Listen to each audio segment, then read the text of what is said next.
Eu queria muito que este documentário não fosse necessário, mas ele é mesmo indispensável.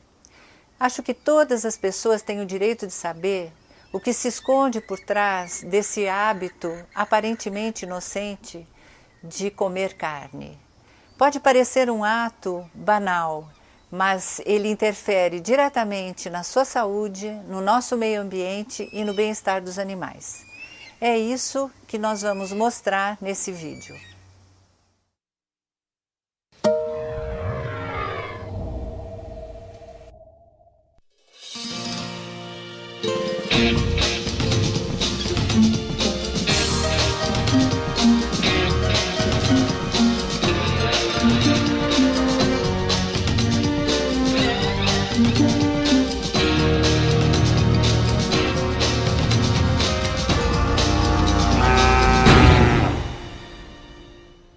A questão do consumo de carnes no mundo está ficando muito complicada por muitos ângulos, né? E esse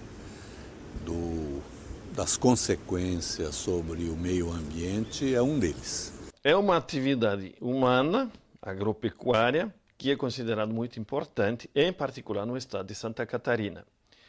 Mesmo assim, pelos impactos que tem, diversos impactos, e eu vou me limitar aos impactos no fato de poluir, estragar o meio ambiente, o impacto sobre os recursos hídricos, em particular, é muito grande. Em 7 anos, dobrou a produção mundial de carne. Ela passou para 250 milhões de toneladas anuais.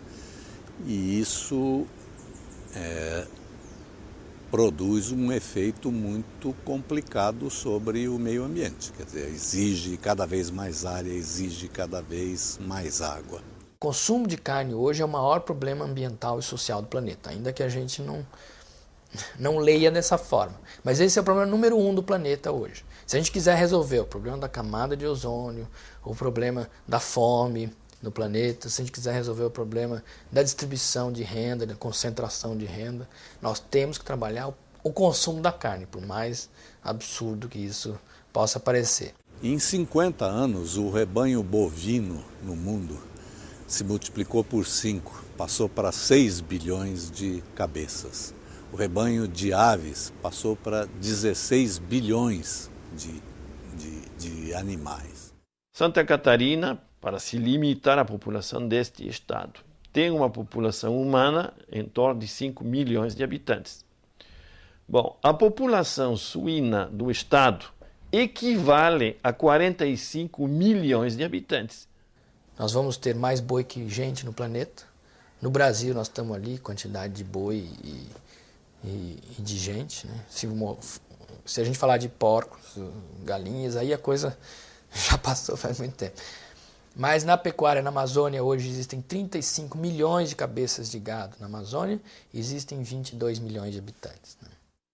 Neste momento mesmo está em discussão a questão do avanço da fronteira agropecuária na Amazônia. Está muito claro uma coisa, a pecuária foi a principal responsável pelo desmatamento da Mata Atlântica, foi a principal responsável pelo desmatamento da Caatinga e foi o principal fator de desmatamento do Cerrado e agora da Amazônia.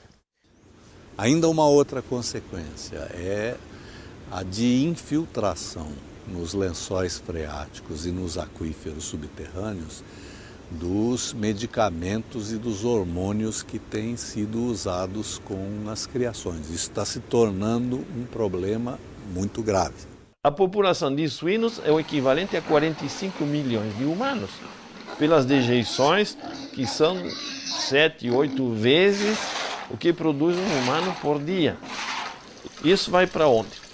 Vai para pequenos açudes ou, hoje em dia, algumas esterqueiras, e eu digo algumas porque, apesar de diversos programas, não tem um tratamento conveniente.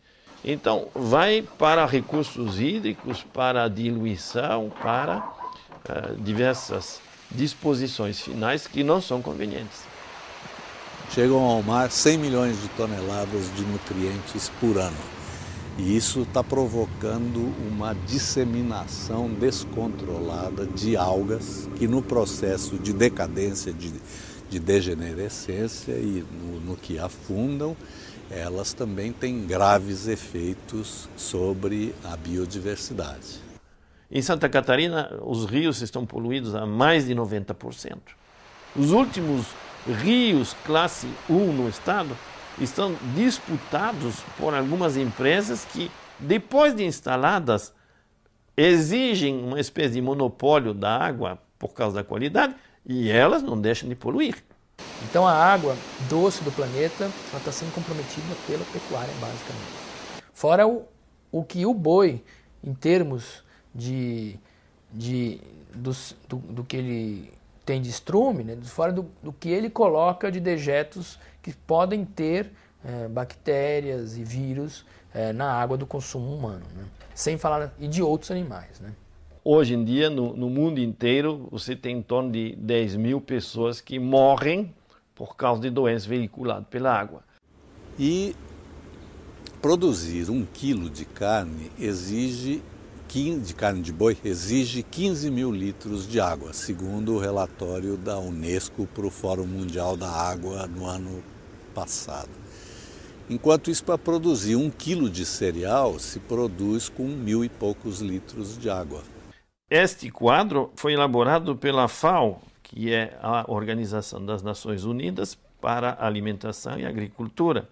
A FAO traz que um bode precisa de 8 litros por dia, uma galinha de 10 litros por dia, um peru de 20 litros, uma vaca leiteira de 40 litros. Por que isso?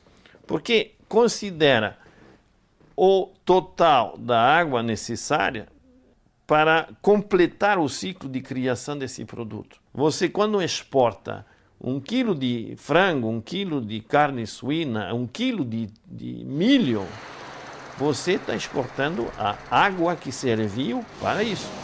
Tem países que não podem mais se sustentar, não podem mais produzir os alimentos de sua população, simplesmente porque não tem água suficiente para isso.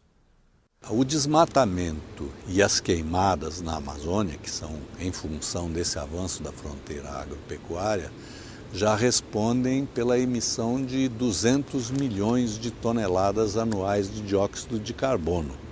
Isso significa 2/3 das emissões brasileiras de gases que intensificam o efeito estufa. A gente só fala em CO2, né, dióxido de carbono, mas não é verdade. Tem os aerossóis, tem o metano, o CH4, né, e tem o CO2. No processo de digestão, o boi com os seus arrotos e as suas flatulências, né, ele gera metano. E o metano, embora tenha uma vida muito mais curta do que o dióxido de carbono, ele permanece menos tempo na atmosfera, ele é muito mais nocivo. Ele é 20 vezes, pelo menos, mais nocivo do que o próprio dióxido de carbono. Está proibido na Dinamarca, na Alemanha do Norte, ter essas instalações de produção de suíno.